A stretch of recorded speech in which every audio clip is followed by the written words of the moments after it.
The video discusses the challenges of monolithic application architecture and why the industry shifted towards microservices architecture.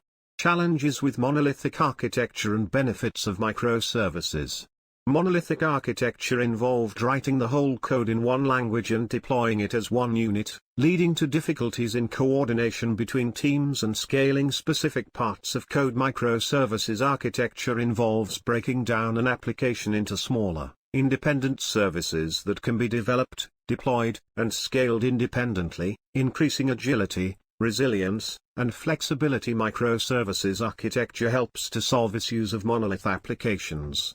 Microservices break down applications into multiple smaller components based on business functionalities. Each microservice should be self-contained and independent, developed, deployed, and scaled separately. Microservices can communicate through HTTP requests, message brokers, or service mesh.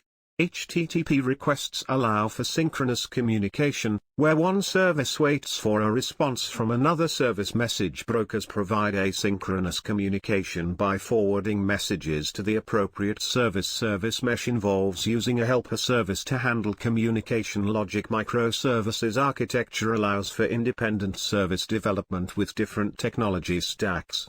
Breaking down an application into multiple pieces can introduce complexities in configuration, and communication tools like Kubernetes and those offered by HashiCorp can aid in running microservices applications. HashiCorp offers tools for provisioning secure cloud infrastructure for microservices.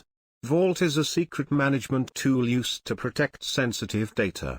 Console is a service mesh product for secure connection and observation of microservices in any environment.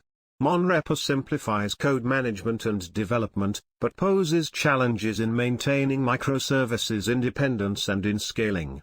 Microservices need to be completely independent and isolated, making it easy to develop tightly coupled code in a monorepo setup, especially with junior developers. Working with a large monorepo can be slow, and managing its single pipeline for multiple services requires additional logic to only build, test, and deploy the changed service. Choose between monorepo and polyrepo.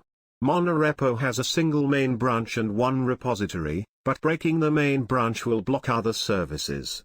Polyrepo has separate Git projects, and code is isolated in separate repositories. GitLab groups make management easier, and SICT configuration is straightforward with one pipeline for each repository.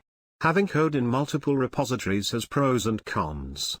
Working on multiple services at once can be challenging. Polyrepo makes sharing files difficult, and monorepo saves overhead.